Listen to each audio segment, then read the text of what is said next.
Oi, gente, vim aqui hoje porque surgiu uma questão a respeito da crise na Ucrânia, né, que foi a partir de uma pergunta que a minha amiga Fernanda me fez sobre se eu acho que o Putin se preocupa em defender alguém, né? Eu coloquei aqui o meu posicionamento, que é o de defesa do direito legítimo de todos os povos se defenderem, né, de resistirem a essa ordem neocolonial imposta pelos Estados Unidos depois da Segunda Guerra Mundial, né? Que é uma ordem, né, que vem seguindo até hoje, né? Nós do campo progressista que estudamos história sabemos, né, do que se trata, que é esse padrão dos Estados Unidos tentar dominar, né, a maior parte possível do globo. E aí, diante disso, eu acho pertinente que os povos, que as nações possam se impor contra isso, né? Possam assim, reivindicar a sua independência, a sua soberania nacional. E aí a Fernanda me perguntou, mas você acha que o Putin se preocupa em defender alguém? Eu falei, sim, se preocupa em defender os russos, né? O povo dele, o país dele, que se encontra constantemente ameaçado pelo Ocidente, né? Que tem ali nas suas fronteiras várias bases militares da OTAN instaladas, né, numa clara afronta, numa clara tentativa de ameaça, por questões que a gente sabe, questões econômicas, por questões geográficas, etc. E aí agora a gente está testemunhando, né, essa crise na Ucrânia, em que a Rússia está intervindo militarmente, e isso tem sido uma questão difícil, né, para a gente entender, para a gente comentar, para a gente se posicionar, né, porque afinal de contas envolve conflito armado.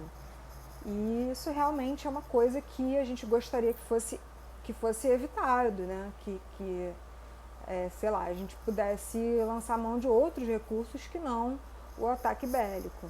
Como a gente sabe, desde 2014, a Ucrânia vem sendo governada por representantes, por partidos pró-ocidentais, né, que vem facilitando bastante essa tentativa de se instalar ali na região da Ucrânia, na fronteira com a Rússia, né?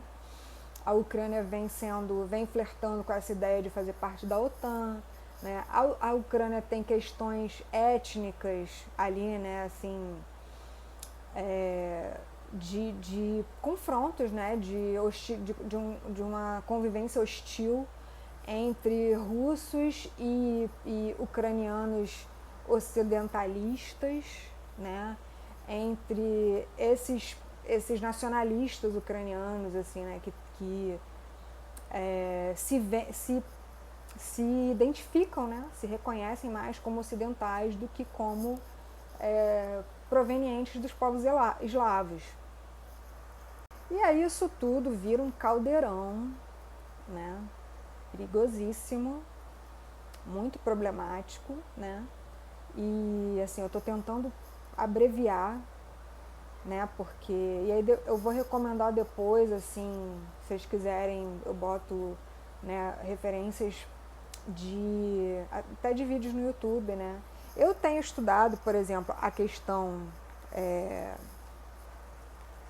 global, a questão do neocolonialismo pelo Chomsky, né? Eu indico aqui esse livro, que é The Umbrella of U.S. Power, e esse aqui que é Power and Terror, que é uma coletânea de entrevistas com ele. Então, assim, super indico. O Chomsky é um dissidente, né? Ele é um crítico à política estadunidense, né? E ele é um conhecido crítico dessa política. E aí, assim, além de a Ucrânia ter esse aspecto mais ocidentalizante, né, essa identificação por muitos da população ucraniana, de se identificar com o Ocidente, de querer se ocidentalizar, de se aproximar cada vez mais do Ocidente, a gente tem a questão do nazismo, né, na Ucrânia, que assim, aparece já na Segunda Guerra Mundial, quando a Ucrânia, em dado momento ali, ela se alia à Alemanha nazista, né? E aí esses grupos nazistas permanecem, continuam ali existindo na Ucrânia, e hoje eles são muito fortes, né? São fortes a ponto de serem tolerados pelo Estado, a ponto de fazerem parte da guarda, né? Das Forças Armadas da Ucrânia, o que é bem problemático, assim, né? Porque acaba que isso tem peso, né? Que esses grupos têm peso nas decisões, na opinião pública, etc. Então, assim, eles são tolerados, não existe assim um combate, não existe uma repressão, uma censura a esse tipo de pensamento que, né, tem que ser censurado. Por conta disso tudo, eu considero, né, que as escolhas da Rússia na última semana se tratam de defesa, né, de defesa do povo russo, que vem sendo hostilizado na Ucrânia, né? Assim, eles vêm sendo mortos, vêm sendo exterminados. Os russos, os judeus, pessoas LGBTs têm sido exterminados, têm sido vitimizados por esses grupos nazistas. E aí essa questão se coloca ali, né, quando o Putin decide reconhecer a independência das repúblicas separatistas. E aí logo depois ele intervém militarmente na Ucrânia. Então a gente se coloca num posicionamento, a gente se vê, né, numa situação muito difícil,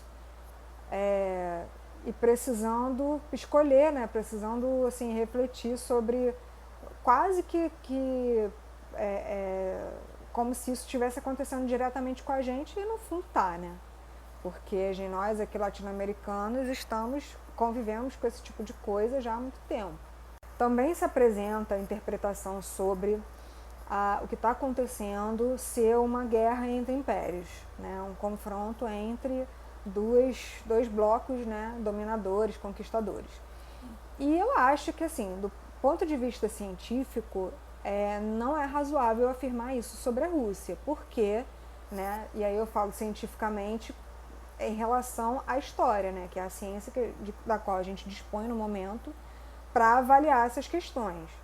E aí, assim, a gente não observa, né, na história esse padrão de relação política entre Rússia e outros países, né, que seja de caráter imperialista, que seja de caráter dominador, né? A Rússia não tem esse costume de dominar outros países, de se impor, né, belicamente e dominar outros países. Aí, claro, surgem pontos, né, que são apresentados por um discurso oficialmente ocidental sobre a questão da Rússia na Síria, a questão da Rússia no Afeganistão, a questão da Crimeia, que são questões que são levantadas para dizer a Rússia tentou invadir, a Rússia estava querendo invadir. E não se trata disso, né? Quando a gente vai analisar historicamente, cientificamente, não se trata disso. E então, assim, levando-se em consideração todos esses fatores, sim, a Rússia está se defendendo. Não se trata de invasão, não se trata de ataque, não se trata de conquista. E aí, assim, a gente se pega, né, perguntando, mas eu vou ser a favor da guerra, eu vou ser a favor do Putin, né? Então, assim, vamos com calma. Eu aqui defendo a guerra? Não, eu defendo a dialética. Porque a realidade não é homogênea, né? A realidade não é uma coisa simples. Os processos históricos não são homogêneos. Então, a gente em alguns momentos vai se pegar assim, entre a cruz e a espada. Um exemplo que eu sempre me lembro, né, que apresenta esse tipo de contradição, que a gente tem que se deparar e avaliar e tomar decisões, é o apoio que o Prestes deu ao Getúlio Vargas, né? Quando ele se viu ali numa crise política, né, em que as oligarquias se voltaram contra ele, as oligarquias que o colocaram no poder se voltaram contra ele, ali com interferência, adivinha de quem? Estados Unidos. E aí, por conta disso, desse quadro global, o Prestes diz e fala, não, temos que apoiar o que representa o anti-imperialismo, né? O que representa o que se choca com atraso, né? Com a subserviência do Brasil às nossas classes dominantes e ao poder, ao domínio dos Estados Unidos. Eu tenho também mais alguns exemplos que são levantados no Manifesto Comunista, né? Aqui diz que os comunistas, por exemplo, na França, estão ali naquele momento, né, no século XIX, quando o manifesto é escrito. Na França, os comunistas se aliaram ao Partido Social Democrata contra a burguesia conservadora e radical. Na Suíça, apoiam os radicais, sem esquecer que esse partido se compõe de elementos contraditórios, em parte socialistas democráticos, no sentido francês da palavra, em parte burgueses radicais. Na Polônia, os comunistas apoiam o partido que vê numa revolução agrária a condição da libertação nacional. Olha o nível da complexidade. Na Alemanha, o Partido Comunista luta junto com a burguesia todas as vezes que esta age revolucionariamente contra a monarquia absoluta, a propriedade rural, feudal e a pequena burguesia. E aí ele diz, né, mais à frente que os comunistas apoiarão em toda parte qualquer movimento revolucionário contra a ordem social e política existente. Então, assim, se trata disso. Não se trata de apoiar a Rússia, não se trata de apoiar Putin, não se trata de apoiar um fator, um elemento, um país isolado. Se trata de se colocar contra uma ordem estabelecida, que é uma ordem imperial, que é uma ordem que interfere na soberania dos povos. Ah, mas para ser anti-imperialismo eu vou ter que apoiar não sei quem? Vai. Em alguns momentos vai. Como os comunistas apoiaram a burguesia na Alemanha, como os comunistas apoiaram uma elite oligárquica na Polônia, como o Prestes apoiou Getúlio, né? Como a gente fez alianças, né, com a burguesia, com partidos conservadores durante os governos PT. Em alguns momentos a gente vai se deparar com contradições, não tem jeito. As coisas não são fáceis, não são simples, não são preto e branco.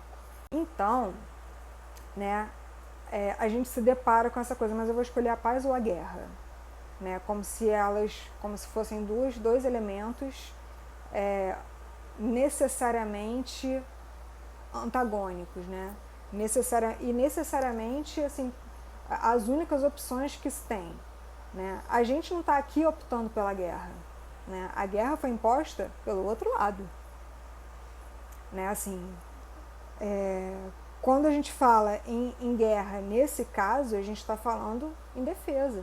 A gente vai fazer o quê? No caso da Rússia, a gente vai, a Rússia, ela permitiria, seria razoável ela permitir que esse avanço das bases da OTAN continuassem a ponto de, sei lá, talvez invadir o território russo, ou de continuar com essa ameaça, ou de criar esses conflitos ali da fronteira, né, entre etnias, né? E aí nesse caso a gente vai chegar, mas eu prefiro a paz. A paz ali não vai se estabelecer sem que haja uma iniciativa de defesa, porque a paz ali não existe, né? Para que ela seja alcançada, a gente vai ter sim que engolir um caroço aí, né? A gente vai ter que testemunhar, a gente vai ter que viver coisas extremamente desagradáveis, né? Coisas que ninguém aqui tá disposto, que ninguém aqui quer que o outro passe. Mas, assim, existe um longo caminho até a utopia, né? E, no momento, a gente não tem como optar pela utopia, infelizmente. Então, assim, não dá para falar sobre paz, né? Não dá para se colocar eu sou a favor da paz nesse momento, porque a paz vai demandar um processo. E aí, durante esse processo, a gente vai ter que se posicionar, né? Não estou falando, assim, de chegar na ONU e falar eu sou a favor da Rússia. Isso é uma questão diplomática, isso é uma questão institucional, né? Eu falo a gente como indivíduos, como militantes, enfim, como pessoas que se comprometem em refletir sobre o presente, né? A gente tem que se posicionar, né? A gente tem que falar. Né, como eu lembrei no outro vídeo, né, aquela frase do Marcelo Yuca, paz sem voz não é paz, é medo, porque a paz, o silêncio não significa paz, né, não significa que a gente está estabelecendo a paz, pelo contrário, significa que a gente está se omitindo, significa que a gente está se conformando, né, esse é o caso, né, então, e aí assim, no caso da Rússia, né, vamos apoiar um país comunista, capitalista, vamos apoiar o Putin, que é um conservador, que é um liberal e tudo mais. Aqui neste contexto, né, a gente tem que pensar sobre a população russa, sobre o povo russo que vive na Ucrânia, que vive em outros países, que são hostilizados por esses grupos ocidentalizantes, né, que são hostilizados e isso inclui ser mortos. Né? A gente tem que pensar na população da Rússia, que é sim um Estado capitalista, que é sim um Estado em muitos aspectos reacionário. Né? Mas a gente tem que pensar numa solução para quem está lá no momento, para quem está vivendo isso, para a população, né? Que não pode ser ameaçada, que não pode ser vitimizada, né? Não pode ser exposta à violência. Então, assim, alguém tem que frear, alguém tem que se impor, né, nesse sentido e passar a mensagem ao mundo de que não vamos tolerar mais esse padrão dominador, né, invasor, colonizador que se impôs pelo Ocidente depois da Segunda Guerra Mundial. Isso é fundamental, a meu ver. Né? Bom, então é isso. Vamos continuar essa conversa, né? Não se encerrou, a guerra não acabou, a meu ver, ela não vai ter curta duração, espero estar enganado, e querendo conversar aí, mandar uma pergunta, um comentário, qualquer coisa, vamos seguir com esse debate, tá bom? Um beijo.